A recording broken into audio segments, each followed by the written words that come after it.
சூரா யூசுப். அளவற்ற அருளாளனும் நிகரற்ற அன்புடையவனுமாகிய அல்லாஹுவின் திருப்பெயரால் துவங்குகின்றேன்.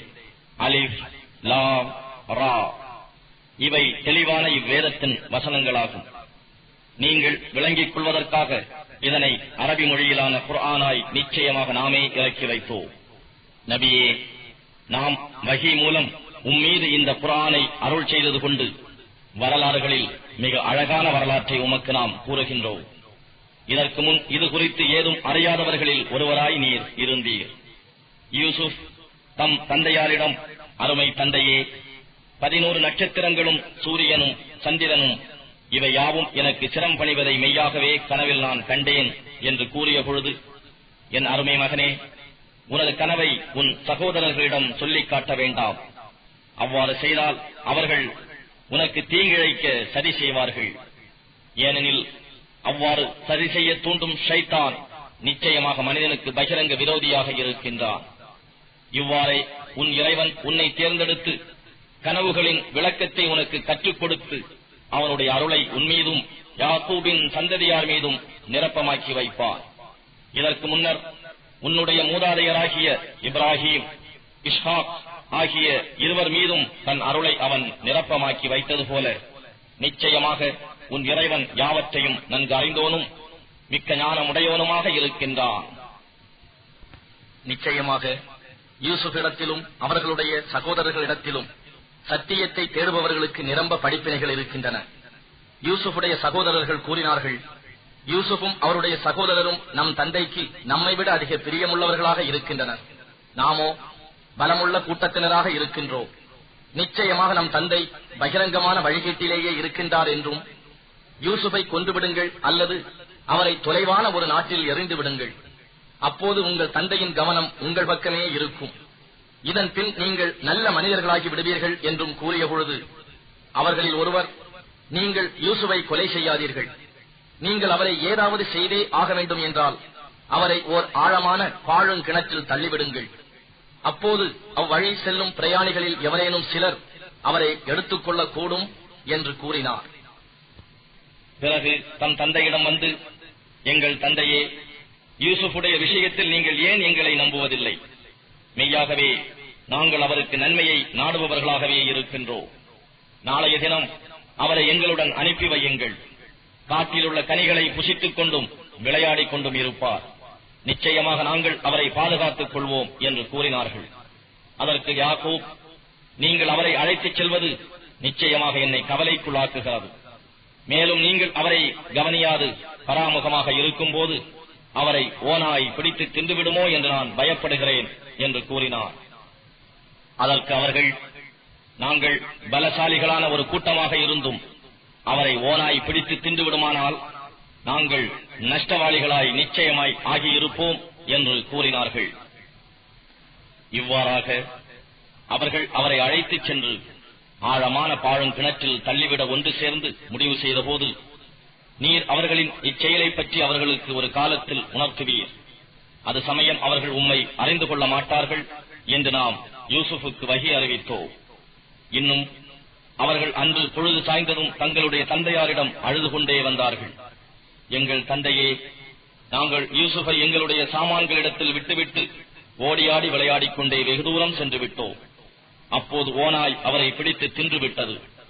ஆனால் நாங்கள் உண்மையே சொன்ன போதிலும் நீங்கள் எங்களை நம்பவே மாட்டீர்களே என்று கூறினார்கள். மேலும் தங்கள் கூற்றை மெய்ப்பிக்க யூசுஃபுடைய சட்டையில் பொய்யான ரத்தத்தை தடவிக்கொண்டு வந்திருந்தார்கள். இல்லை, உங்கள் மனம் ஒரு தீய காரியத்தை உங்களுக்கு அழகாக காண்பித்து விட்டது. எனவே எனக்கு இந்நிலையில் அழகிய பொறுமையை மேற்கொள்வதே நலமாக இருக்கும். மேலும் நீங்கள் கூறும் விஷயத்தில் அல்லாஹ்விடமே உதவி தேடுகிறேன் என்று கூறினார்.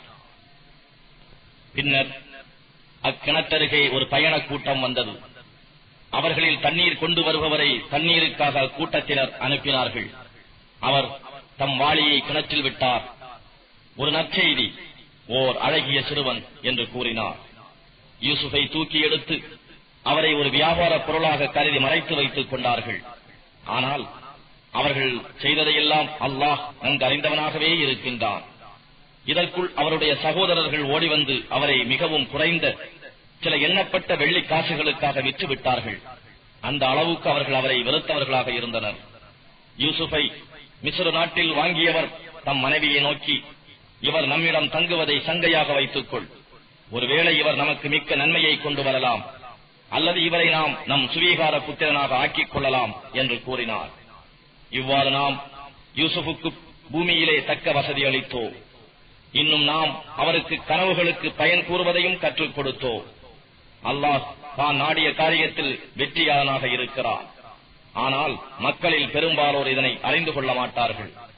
அவர் தம் வாலிபத்தை அடைந்ததும் அவருக்கு நாம் ஞானத்தையும் கல்வியையும் கொடுத்தோம். இவ்வாறே நன்மை செய்வோருக்கு நாம் நற்கூலி வழங்குகின்றோம். அவர் எந்த பெண்ணின் வீட்டில் இருந்தாரோ அவள் அவர் மீது விருப்பம் கொண்டு கதவுகளை தாழிட்டுக் கொண்டு தன் விருப்பத்திற்கு இணங்குமாறு வாரும் என்று அழைத்தாள். அதற்கு அவர் மறுத்து, அல்லாஹ் இத்தீய செயலில் இருந்து என்னை காத்தருள்வானாக. நிச்சயமாக உன் கணவர் என் எஜமானர் எனக்கு இந்த இடத்தை அழகாக கண்ணியமாக வைத்திருக்கிறார். அநியாயம் செய்பவர்கள் நிச்சயமாக வெற்றி பெற மாட்டார்கள் என்று சொன்னார். ஆனால் அவளோ அவரை திடமாக விரும்பினாள். அவரும் தம் இறைவனின் ஆதாரத்தை கண்டிராவிட்டால் அவள் மீது விருப்பம் கொண்டே இருப்பார். இவ்வாறு நாம் அவரை விட்டு தீமையையும் மானக்கேடான செயல்களையும் திருப்பிவிட்டோம். ஏனெனில் அவர் நம் தூய்மையான அடியார்களில் ஒருவராக இருந்தார். யூசுப் அவளை விட்டும் தப்பி ஓட முயன்று ஒருவரை ஒருவர் முந்திக் கொள்ள வாசலின் பக்கம் ஓடினார்கள். அவள் அவருடைய சட்டையை பின்புறத்தில் கிழித்து விட்டாள். அப்போது அவளுடைய கணவரை வாசல் பக்கம் இருவரும் கண்டனர். உடன் தன் குற்றத்தை மறைக்க, மனைவிக்கு தீங்கிழைக்க நாடிய இவருக்கு சிறையிடப்படுவதோ அல்லது நோவினை தரும் வேதனையை தருவதோ அன்றி வேறு என்ன தண்டனை இருக்க முடியும் என்று கேட்டாள். இதை மறுத்து யூசுப், இவள்தான் என்னை வற்புறுத்தி தன்னிடம் அழைத்தாள் என்று கூறினார். இதற்கு இடையில் அவள் குடும்பத்தைச் சேர்ந்த ஒருவர் சாட்சியாக பின்வருமாறு கூறினார். இவருடைய சட்டை முன்புறத்தில் கிழிந்திருந்தால் அவள் உண்மை சொல்கிறார், இவர் பொய்யராவார். ஆனால் இவருடைய சட்டை பின்புறமாக கிழிந்திருந்தால் அவள் பொய் சொல்லுகிறாள், அவர் உண்மையாளர்களில் உள்ளவர். யூசுப் சட்டை பின்புறமாக கிழிந்திருந்ததை அவர் கண்டபோது, நிச்சயமாக இது பெண்களாகிய உங்கள் சதியே ஆகும், நிச்சயமாக உங்களுடைய சதி மகத்தானதே என்றும், யூசுஃபே இதனை நீர் இம்மட்டில் விட்டுவிடுங்கள், பெண்ணே உனது பாவத்திற்காக மன்னிப்பு தேடிக்கொள், நிச்சயமாக நீ தவறு செய்தவர்களில் ஒருத்தியாக இருக்கின்றாய் என்றும் கூறினார். அப்பட்டினத்து பெண்கள் அசீஸின் மனைவி தன்னிடமுள்ள ஓர் இளைஞரை தனக்கு இணங்கும்படி வற்புறுத்தி இருக்கிறாள், அவர் மேலுள்ள ஆசை அவளை மயக்கிவிட்டது, நிச்சயமாக நாம் அவளை பகிரங்கமான வழிகேட்டில்தான் காண்கிறோம் என்று பெண்கள் பேசிக் கொண்டார்கள். அப்பெண்களின் அவதூறான பேச்சுகளை அசீஸின் மனைவி கேட்டபோது விருந்துக்காக சாய்மானங்கள் சித்தம் செய்து அப்பெண்களுக்கு அழைப்பு அனுப்பினாள். விருந்துக்கு வந்த அப்பெண்களில் ஒவ்வொருத்திக்கும் பழங்களை நறுக்கி தின்பதற்காக ஒரு கத்தியும் கொடுத்தாள். இப்பெண்கள் எதிரே செல்லும் என்று யூசுஃபிடம் கூறினாள். அப்பெண்கள் அவரை பார்த்ததும் அவர் அழகில் மயங்கி அவரை மிக மேன்மையாக கண்டார்கள். அவர் அழகில் மெய் மறந்து தம் கைகளையும் வெட்டிக் கொண்டனர். அல்லாஹ் நம்மை காப்பானாக, இவர் மனிதரே அல்லர், இவர் மேன்மைக்குரிய ஒரு மலக்கே அன்றி வேறில்லை என்று கூறினார்கள். அதற்கு அவள், நீங்கள் எவர் சம்பந்தமாக என்னை நிந்தித்தீர்களோ அவர்தாம் இவர், நிச்சயமாக நான் அவரை என் விருப்பத்திற்கு இணங்கும்படி வற்புறுத்தினேன், ஆனால் அவர் மன உறுதியுடன் தம்மை காத்துக் கொண்டார். இனியும் அவர் நான் இடும் கட்டளைக்கு இணங்கி நடந்து கொள்ளாவிட்டால் சிறையில் தள்ளப்படுவார், மேலும் அவர் சிறுமை அடைந்தவர்களில் ஒருவராகவும் ஆகிவிடுவார் என்று சொன்னாள். அதற்கு அவர், இறைவனே, இவர்கள் என்னை எதன் பக்கம் அழைக்கிறார்களோ அத்தீயதை விட சிறை கூடமே எனக்கு அதிக விருப்பமுடையதாகும். இவர்களின் சதியை விட்டு நீ என்னை காப்பாற்றவில்லையானால் நான் இவர்கள் வாழ் சாய்ந்து பாவத்தால் அறிவில்லாதவர்களில் ஒருவனாகி விடுவேன் என்று பிரார்த்தித்தவராக கூறினார். எனவே அவருடைய இறைவன் அவருடைய பிரார்த்தனையை ஏற்றுக்கொண்டான். அப்பெண்களுடைய சதியை அவரை விட்டு நீக்கிவிட்டான். நிச்சயமாக அவன் யாவற்றையும் கேட்பவனாகவும் நன்கு அறிபவனாகவும் இருக்கின்றான். யூசுப் குற்றமற்றவர் என்பதற்கு பல அத்தாட்சிகளை அவர்கள் பார்த்த பின்னரும் ஒரு காலமுறை அவர் சிறையில் இடப்பட வேண்டும் என்றே அவர்களுக்கு தோன்றியது. அவருடன் 2 வாலிபர்களும் சிறையில் புகுந்தனர். இருவரில் ஒருவன், நான் திராட்சை மது பிழிவதாக நிச்சயமாக ஒரு கனவு கண்டேன் என்று கூறினான். மற்றவன், நான் என் தலை மீது ரொட்டி சுமப்பதாகவும் அதிலிருந்து பறவைகள் தின்பதாகவும் கனவு கண்டேன் என்று கூறினான். பின் இருவரும், யூசுஃபே, எங்களுக்கு இவற்றின் விளக்கத்தை அறிவிப்பீராக. மெய்யாக நாங்கள் உம்மை ஞானமுள்ள முஹ்சின்களில் நன்மை செய்பவர்களில் ஒருவராக காண்கின்றோம் என்று கூறினார்கள்.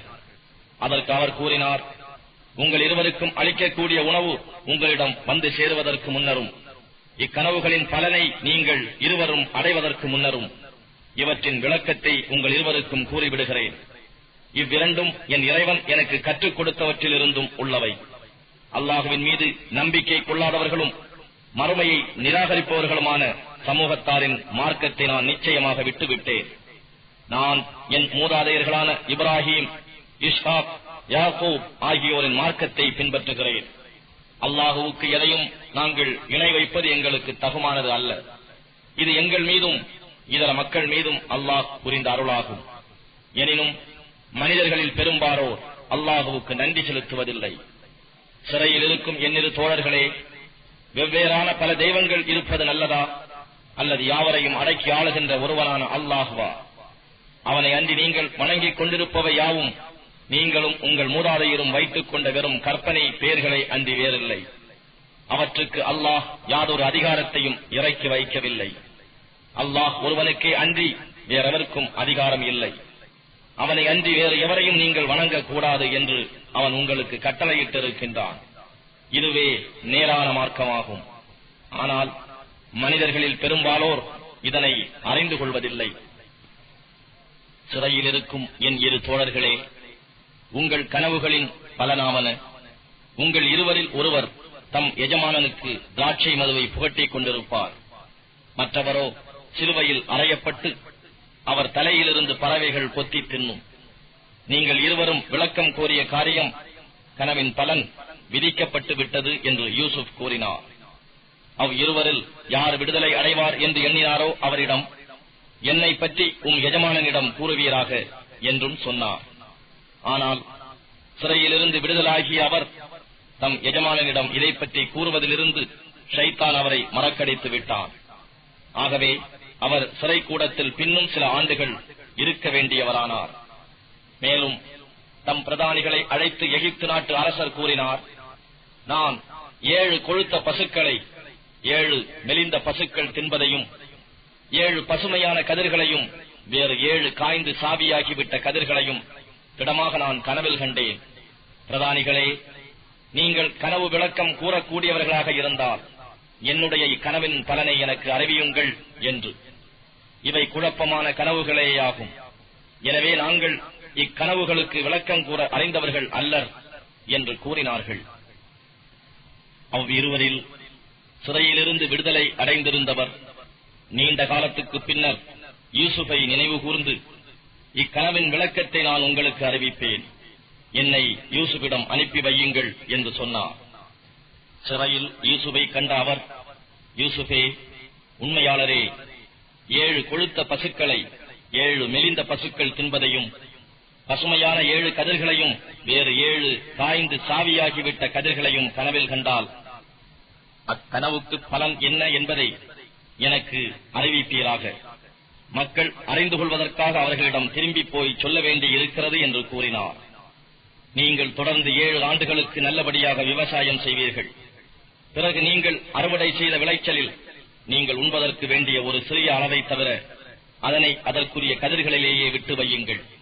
பின்னும் அதற்கு அப்பால் கடினமான பஞ்சத்தை உடைய வருடங்கள் 7 வரும். நீங்கள் பத்திரப்படுத்தி முன்னமேயே வைத்திருப்பதில் சொற்ப அளவை தவிர மற்றவை அவை அந்த பஞ்ச ஆண்டுகள் தின்றுவிடும். பின்னும் அதற்கு அப்பால் ஓராண்டு வரும். அதில் மக்களுக்கு நல்ல மழை பெய்யும். அதில் விளையும் கனிகளிலிருந்து அவர்கள் பழரசங்கள் பிழிந்து சுகமாக இருப்பார்கள் என்று கூறினார். இவ்விவரம் அரசருக்கு அறிவிக்கப்பட்டதும் அவரை என்னிடம் அழைத்து வாருங்கள் என்று அரசர் கூறினார்.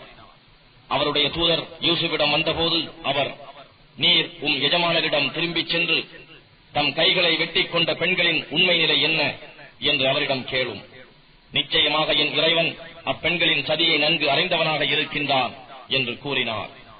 இவ்விவரம் அறிந்த அரசர் அப்பெண்களை அழைத்து, நீங்கள் யூசுஃபை உங்கள் விருப்பத்திற்கு இணங்குமாறு அழைத்தபோது உங்களுக்கு நேர்ந்தது என்ன என்று கேட்டார்.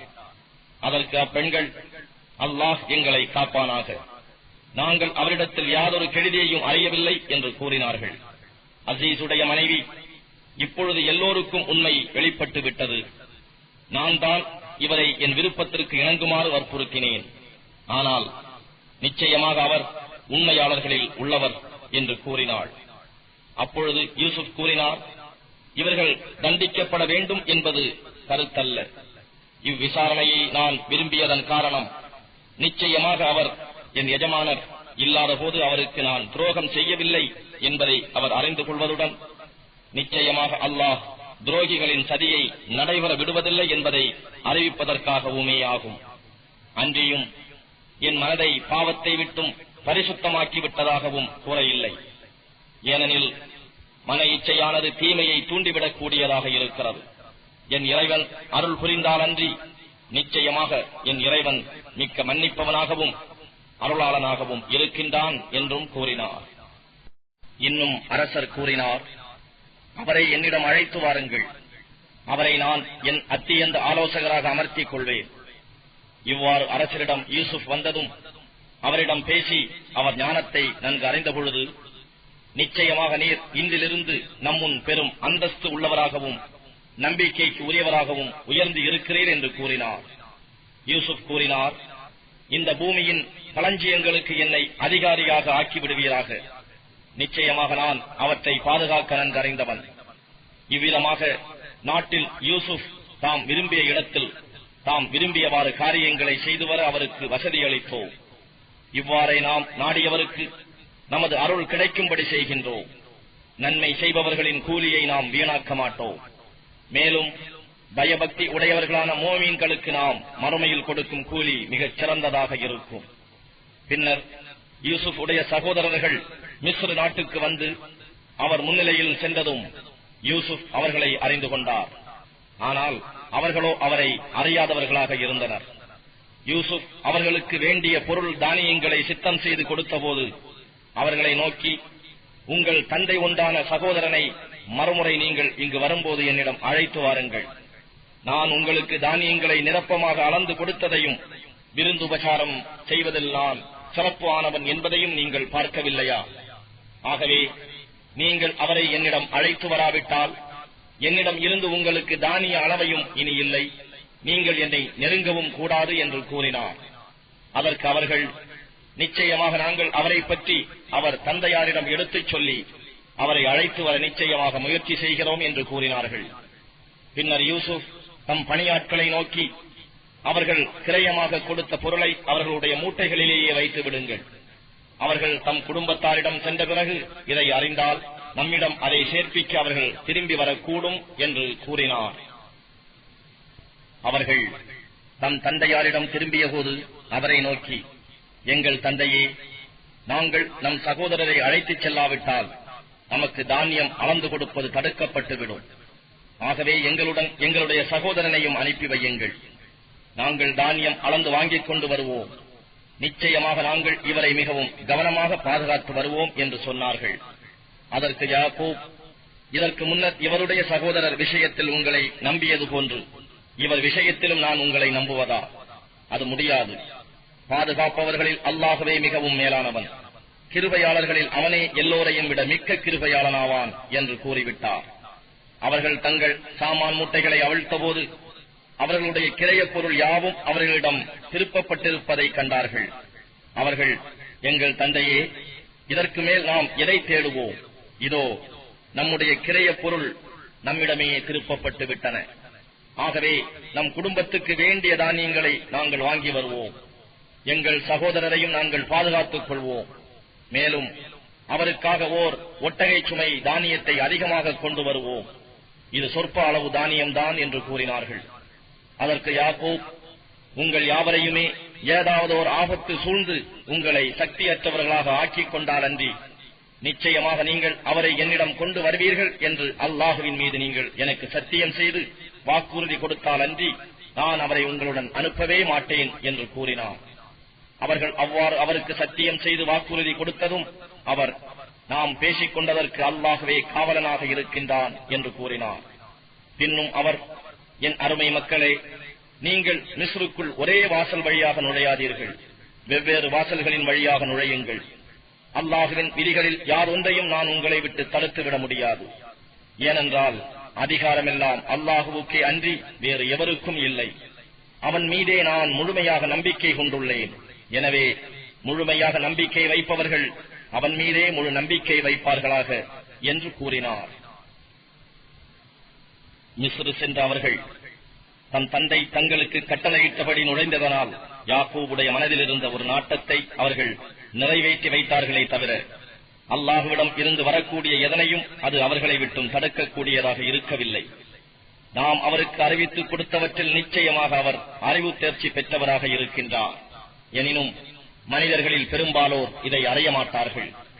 பின்னர் அவர்கள் யாவரும் யூசுஃபின் பால் பிரவேசித்த போது அவர் தம் சகோதரன் புன்யாமீனை தம்முடன் அமரச் செய்து, நிச்சயமாக நான் உம்முடைய சகோதரன் யூசுப், அவர்கள் எனக்கு செய்தவை பற்றியெல்லாம் விசாரப்படாதீர் என்று ரகசியமாக கூறினார். பின்னர் அவர்களுடைய பொருள்களை சித்தம் செய்து கொடுத்த போது தம் சகோதரர் புன்யாமீன் உடைய சுமையில் பானங்கள் பருகுவதற்கான ஒரு பொற்குவலையை எவரும் அறியாது வைத்துவிட்டார். அவர்கள் புறப்பட்டு செல்லலானதும் அரசாங்க அறிவிப்பாளர் ஒருவர், ஓ ஒட்டக கூட்டத்தார்களே, நிச்சயமாக நீங்கள் திருடர்களே என்று கூவினர். அதற்கு அவர்கள் இவர்களை முன்னோக்கி வந்து, நீங்கள் எதனை இழந்து விட்டீர்கள் என கேட்டார்கள். நாங்கள் அரசருடைய அளவு கோப்பையை இழந்து விட்டோம். அதனை எவர் கொண்டு வந்தாலும் அவருக்கு ஓர் ஒட்டகச் சுமை தானியங்கள் சன்மானமாக உண்டு. இதற்கு நானே பொறுப்பாளி என்று அவர்களில் ஒருவர் மூலம் கூறினார்கள். அதற்கு அவர்கள், அல்லாஹுவின் மீது சத்தியமாக நாங்கள் நாட்டிலே பசாது குழப்பம் உண்டாக்க வரவில்லை என்பதை நீங்கள் நிச்சயமாக அறிவீர்கள். நாங்கள் திருடர்களும் அல்லர் என்றார்கள். அதற்கு அவர்கள், நீங்கள் பொய்யர்களாக இருந்தால் அதற்குரிய தண்டனை என்ன என்று கேட்டார்கள். அதற்குரிய தண்டனையாவது, எவருடைய சுமையில் அது காணப்படுகிறதோ அவரே அதற்கு தண்டனை பெறுவார். அநியாயம் செய்வோரை இவ்வாறே நாங்கள் தண்டிக்கிறோம் என்று அந்த சகோதரர்கள் கூறினார்கள். ஆகவே அவர் தம் சகோதரன் புன்யாமீனின் பொதியை சோதிக்கும் முன்னே அவர்களுடைய பொதிகளை சோதிக்க ஆரம்பித்தார். பின்பு அதனை தம் சொந்த சகோதரனின் பொதியிலிருந்து வெளிப்படுத்தினார். இவ்வாறாக யூசுஃபுக்காக நாம் ஓர் உபாயம் செய்து கொடுத்தோம். அல்லாஹ் நாடினாலன்றி அவர் தம் சகோதரனை எடுத்துக்கொள்ள அரசரின் சட்டப்படி இயலாதிருந்தார். நாம் நாடியவர்களின் பதவிகளை நாம் உயர்த்துகின்றோம். கல்வி அறிவுடைய ஒவ்வொருவருக்கும் மேலான அறிந்த ஒருவன் இருக்கவே செய்கின்றான். அப்போது அவர்கள், இவன் அதை திருடியிருந்தால் இவனுடைய சகோதரன் யூசுஃபும் முன்னால் நிச்சயமாக திருடியே இருப்பான் என்று தங்களுக்குள் கூறிக்கொண்டார்கள். இச்செய்திகளை செவியேற்றும் அவற்றை வெளியிடாத யூசுப் தம் மனத்துக்குள் மறைத்து வைத்துக் கொண்டார். அவர், நீங்கள் தரத்தில் இன்னும் தீயவர்கள், இவர் சகோதரரும் திருடி இருப்பார் என்று நீங்கள் வர்ணிக்கிறீர்களே, அதை அல்லாஹ் நன்றாக அறிவான் என்று தமக்குள்ளே சொல்லிக் கொண்டார். அவர்கள் யூசுஃபை நோக்கி, இந்நாட்டின் அதிபதி அசீசே, நிச்சயமாக இவருக்கு முதிர்ச்சி அடைந்துள்ள வயோதிக தந்தை இருக்கிறார். எனவே அவருடைய இடத்தில் எங்களில் ஒருவரை நீர் எடுத்துக் கொள்ளும். நிச்சயமாக நாங்கள் உம்மை பரோபகாரம் செய்வோரில் ஒருவராகவே காண்கிறோம் என்று கூறினார்கள். அதற்கு அவர், எங்கள் பொருளை எவரிடம் நாங்கள் கண்டோமோ அவரை அன்றி வேறு ஒருவரை எடுத்துக் கொள்வதில் இருந்து அல்லாஹ் காப்பாற்றுவானாக. அப்படி செய்தால் நிச்சயமாக நாங்கள் அநியாயக்காரர்களாகி விடுவோம் என்று கூறினார். எனவே அவரிடம் அவர்கள் நம்பிக்கை இழந்துவிடவே அவர்கள் தமக்குள் தனித்து ஆலோசனை செய்தார்கள். அவர்களுள் பெரியவர் சொன்னார், நிச்சயமாக உங்களுடைய தந்தை உங்களிடம் இருந்து அல்லாஹுவின் மீது ஆணையிட்டு வாக்குறுதி வாங்கியிருக்கிறார் என்பதையும், முன்னர் யூசுப் சம்பந்தமாக நீங்கள் பெருங்குறை செய்து விட்டீர்கள் என்பதையும் நீங்கள் அறியவில்லையா? ஆகவே என் தந்தை எனக்கு அனுமதி அளிக்கும் வரை அல்லது அல்லாஹ் எனக்கு இது பற்றி ஏதாவது தீர்ப்பு செய்யும் வரை நான் இந்த பூமியை விட்டு ஒருபோதும் அகலவே மாட்டேன். தீர்ப்பளிப்போரில் அவன்தான் மிகவும் மேலானவன். ஆகவே நீங்கள் உங்கள் தந்தையாரிடம் திரும்பிச் சென்று, எங்களுடைய தந்தையே, உங்கள் மகன் நிச்சயமாக திருடியிருக்கிறான். நாங்கள் நேரில் அறிந்ததை தவிர திருடியதை நாங்கள் பார்க்கவில்லை. மேலும் நாங்கள் மறைவானவற்றின் காவலர்களாகவும் இருக்கவில்லை என்று கூறுங்கள். நாங்கள் தங்கியிருந்த ஊர்வாசிகளையும் நாங்கள் முன்னோக்கி சேர்ந்து வந்த ஒட்டக கூட்டத்தினரையும் நீங்கள் கேட்டுக் கொள்ளுங்கள். நிச்சயமாக நாங்கள் உண்மையே சொல்லுகின்றோம் என்றும் சொல்லுங்கள் என்று கூறி தந்தையாரிடம் அனுப்பி வைத்தார். ஊர் திரும்பியவர்கள் தன் தந்தையிடம் அவ்வாறே சொல்லவும் யாக்கூப் கூறினார், இல்லை, உங்களுடைய மனங்கள் இவ்வாறு ஒரு தவறான விஷயத்தை செய்யும்படி தூண்டிவிட்டிருக்கின்றன. ஆயினும் அழகான பொறுமையே எனக்கு உகந்ததாகும். அல்லாஹ் அவர்கள் அனைவரையும் என்னிடம் கொண்டு வந்து சேர்க்க போதுமானவன். நிச்சயமாக அவன் மிகவும் அறிந்தவனாகவும் மிக்க ஞானம் உடையவனாகவும் இருக்கின்றான் என்று கூறினார். பின்னர் அவர்களை விட்டு திரும்பி, யூசுஃபை பற்றி எனக்கு ஏற்பட்டுள்ள துக்கமே என்று வியாகுலப்பட்டு கூறினார். துக்கத்தால் அழுது அழுது அவருடைய 2 கண்களும் வெளுத்து பஞ்சடைந்து விட்டன.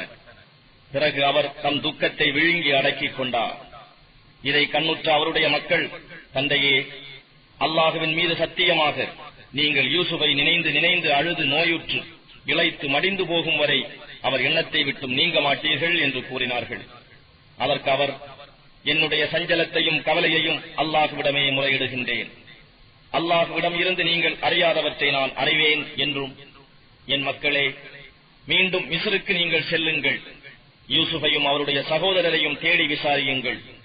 நம்மை தேற்றும் அல்லாஹுவின் அருளை பற்றி நம்பிக்கை இழக்காதீர்கள். ஏனென்றால் காஃபிர்களின் கூட்டத்தை தவிர வேறு யாரும் அல்லாஹுவின் அருளை பற்றி நம்பிக்கை இழக்க மாட்டார்கள் என்றும் கூறினார். அவ்வாறே அவர்கள் மிஸ்ரை அடைந்து யூசுப் முன்னிலையில் வந்து அவரிடம், அசீசே, எங்களையும் எங்கள் குடும்பத்தில் உள்ளவர்களையும் பெருந்துயர் பற்றிக் கொண்டது. நாங்கள் சொற்பமான பொருளையே கொண்டு வந்திருக்கின்றோம். எங்களுக்கு நிரப்பமாக தானியம் அளந்து கொடுங்கள். எங்களுக்கு மேற்கொண்டு தானமாகவும் கொடுங்கள். நிச்சயமாக அல்லாஹ் தானம் செய்பவர்களுக்கு நற்கூலி வழங்குகிறான் என்று கூறினார்கள். அதற்கு அவர், நீங்கள் அறிவியனர்களாக இருந்தபோது யூசுஃபுக்கும் அவர் சகோதரருக்கும் நீங்கள் என்ன செய்தீர்கள் என்பதை நீங்கள் அறிவீர்களா என்று வினவினார்கள். அப்போது அவர்கள், நிச்சயமாக நீர்தாம் யூசுஃபோ என்று கேட்டார்கள். ஆம், நான் தான் யூசுப். இதோ இவர் என்னுடைய சகோதரராவார். நிச்சயமாக அல்லாஹ் எங்கள் மீது அருள் புரிந்திருக்கின்றான். எவர் அவனிடம் பயபக்தியுடன் இருக்கிறார்களோ, இன்னும் பொறுமையையும் மேற்கொண்டிருக்கிறாரோ, அத்தகு நன்மை செய்வோர் கூலியை நிச்சயமாக அல்லாஹ் வீணாக்கிவிட மாட்டான் என்று கூறினார். அதற்கு அவர்கள், அல்லாஹுவின் மீது ஆணையாக நாங்கள் உமக்கு தவறு இழைத்தவர்களாக இருந்தும் நிச்சயமாக அல்லாஹ் எங்களை விட உம்மை மேன்மை உடையவராக தெரிவு செய்திருக்கின்றான் என்று கூறினார்கள். அதற்கு அவர், இன்று உங்கள் மீது எவ்வித குற்றச்சாட்டும் இல்லை. அல்லாஹ் உங்களை மன்னித்தருள்வானாக. அவனே கிருபையாளர்களிலெல்லாம் மிக்க கிருபையாளனாக இருக்கின்றான் என்று கூறினார். என்னுடைய இந்த சட்டையை நீங்கள் எடுத்துக்கொண்டு சென்று என் தந்தையாரின் முகத்தில் போடுங்கள். அவருக்கு கண் பார்வை வந்துவிடும். இன்னும் உங்களுடைய குடும்பத்தார் அனைவரையும் என்னிடம் கொண்டு வாருங்கள் என்று கூறினார். அவர்களுடைய ஒட்டக வாகனங்கள் மிஸ்ரை விட்டு பிரிந்த நேரத்தில் அவர்களுடைய தந்தை, நிச்சயமாக நான் யூசுஃபின் வாடையை நுகர்கிறேன். இதன் காரணமாக என்னை நீங்கள் பைத்தியக்காரன் என்று எண்ணாமல் இருக்க வேண்டுமே என்றார். அதற்கு அவர்கள், அல்லாஹுவின் மீது சத்தியமாக நீங்கள் உங்களுடைய பழைய வழிகேட்டிலேயே இருக்கின்றீர்கள் என்று சொன்னார்கள். பிறகு நன்மாராயம் கூறுபவர் வந்து சட்டையை அவர் முகத்தில் போட்டபோது அவர் மீண்டும் பார்வையுடையோரானார். நீங்கள் அறியாததையெல்லாம் அல்லாஹ்விடம் இருந்து நிச்சயமாக நான் அறிவேன் என்று உங்களிடம் கூறவில்லையா என்று அவர்களை நோக்கி கூறினார். அதற்கு அவர்கள், எங்களுடைய தந்தையே, எங்களுடைய பாவங்களை மன்னிக்குமாறு எங்களுக்காக இறைவனிடம் பிரார்த்தனை செய்யுங்கள். நிச்சயமாக நாங்கள் தவறு செய்தவர்களாக இருக்கின்றோம் என்று கூறினார்கள். அதற்கு அவர், உங்களுக்காக பாவ மன்னிப்பு கோரி அடுத்து என் இறைவனிடம் நான் பிரார்த்தனை செய்வேன். நிச்சயமாக அவன் மிக்க மன்னிப்பவனாகவும் பெருங்கிருபை உடையவனாகவும் இருக்கின்றான் என்று கூறினார். பின்னர் குடும்பத்துடன் அவர்கள் யூசுஃபிடம் வந்தபோது அவர் தம் தாய் தந்தையரை கண்ணியத்துடன் வரவேற்று தம்முடன் வைத்துக் கொண்டார். இன்னும் அல்லாஹ் நாடினால் நீங்கள் மிஸ்ருக்குள் அச்சமற்றவர்களாக பிரவேசியுங்கள் என்றும் கூறினார். இன்னும் அவர் தம் தாய் தந்தையரை அரியாசனத்தின் மீது உயர்த்தி அமர்த்தினார். அவர்கள் எல்லோரும் அவருக்கு மரியாதை செலுத்தியவர்களாக சிரம்பணிந்து வீழ்ந்தனர். அப்போது அவர் தம் தந்தையை நோக்கி, என் தந்தையே, இதுதான் என்னுடைய முந்தைய கனவின் விளக்கமாகும். அதனை என் இறைவன் உண்மையாக்கினான். மேலும் அவன் என்னை சிறைச்சாலையிலிருந்து வெளியாக்கியதுடன் எனக்கும் என் சகோதரர்களுக்கும் இடையில் ஷைத்தான் பிரிவினையை உண்டு பண்ணிவிட்ட பின்னர் உங்கள் அனைவரையும் பாலைவனத்திலிருந்து என்னிடம் கொண்டு வந்து ஒன்று சேர்த்ததன் மூலம் அவன் நிச்சயமாக எனக்கு பேருபகாரம் செய்துள்ளான். நிச்சயமாக என் இறைவன் தான் நாடியவற்றை மிக நுட்பமாக செய்கிறவன். நிச்சயமாக அவன் யாவற்றையும் நன்கறிந்தவன், மிக்க ஞானம் உள்ளவன் என்று கூறினான். என் இறைவனே, நிச்சயமாக நீ எனக்கு அரசாட்சியிலிருந்து எனக்கு தந்து கனவுகளின் விளக்கங்களையும் எனக்கு கற்றுத் தந்தாய். வானங்களையும் பூமியையும் படைத்தவனே, இம்மையிலும் மறுமையிலும் நீயே என் பாதுகாவலன். முஸ்லிமாக உனக்கு முற்றிலும் வழிபட்டவனாக இருக்கும் நிலையில் என்னை நீ கைப்பற்றிக் கொள்வாயாக. இன்னும் நீ உனக்கு இணக்கமான நல்லடியார் கூட்டத்தில் என்னை சேர்த்திடுவாயாக என்று அவர் பிரார்த்தித்தார். நபியே, இது நீர் அறியாத மறைவான செய்திகளில் உள்ளதாகும். இதனை நாம் உமக்கு வஹி மூலம் அறிவித்தோம். அவர்கள் கூடி சதி செய்து தம் திட்டத்தில் அவர்கள் ஒன்று சேர்ந்த பொழுது நீர் அவர்களுடன் இருக்கவில்லை. ஆனால் நீர் எவ்வளவு அதிகமாக விரும்பினாலும் அம்மனிதர்களில் பெரும்பாலோர் உம்மை நபி என நம்ப மாட்டார்கள். இதற்காக நீங்கள் அவர்களிடத்தில் எந்த கூலியும் கேட்பதில்லை. இது அகிலத்தார் அனைவருக்கும் நினைவூட்டும் நல்லுபதேசமே அன்றி வேறில்லை. இன்னும் வானங்களிலும் பூமியிலும் எத்தனையோ அத்தாட்சிகள் இருக்கின்றன. ஆனால் அவற்றை அவர்கள் புறக்கணித்தவர்களாகவே அவற்றின் அருகே நடந்து செல்கின்றனர். மேலும் அவர்கள் இணை வைப்பவர்களாக இருக்கிற நிலையில்லாமல் அவர்களில் பெரும்பாலோர் அல்லாஹுவின் மீது நம்பிக்கையை கொள்வதில்லை. அவர்களை சூழ்ந்து கொள்ளக்கூடிய அல்லாஹுவின் வேதனை அவர்களுக்கு வராதென்றோ, அல்லது அவர்கள் அறியாதிருக்கும் போது திடீரென முடிவு காலம் வராதென்றோ அவர்கள் அச்சமற்றிருக்கின்றார்களா? நபியே, நீர் சொல்வீராக, இதுவே என்னுடைய நேரிய வழியாகும். நான் அல்லாஹுவின் பால் உங்களை அழைக்கின்றேன். நானும் என்னை பின்பற்றியவர்களும் தெளிவான ஞானத்தின் மீதே இருக்கின்றோம். அல்லாஹ் மிக்க தூய்மையானவன். ஆகவே அவனுக்கு இணை வைப்போரில் நானும் ஒருவன் அல்லன். நபியே, உமக்கு முன்னர் பற்பல சமூகங்களுக்கும் நாம் அனுப்பிய தூதர்கள் அந்தந்த சமூகங்களின் ஊர்களில் இருந்த மனிதர்களே அன்றி வேறில்லை.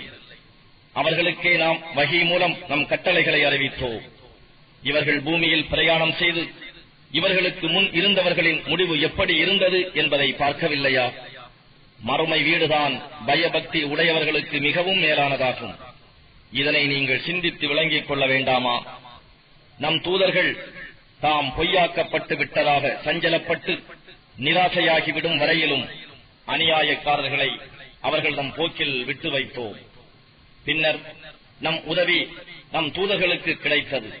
நாம் நாடியவர்கள் ஈடேற்றம் பெற்றனர். ஆனால் பாவிகளான சமூகத்தாரை விட்டும் நம் தண்டனை நீக்கப்பட மாட்டாது. நிச்சயமாக அவர்களின் வரலாறுகளில் அறிவுடையோருக்கு நல்ல படிப்பினை இருக்கிறது. இதில் எந்த செய்தியும் இட்டுக் கட்டப்பட்டதல்ல. ஆனால் இதற்கு முன் உள்ள வேதத்தையும் இது உண்மையாக்கி வைக்கிறது. ஒவ்வொரு விஷயத்தையும் இது விவரித்து காட்டுவதாகவும் நம்பிக்கை கொண்ட சமூகத்தவருக்கு நேர்வழியாகவும் ரஹ்மத்தாகவும் இருக்கிறது.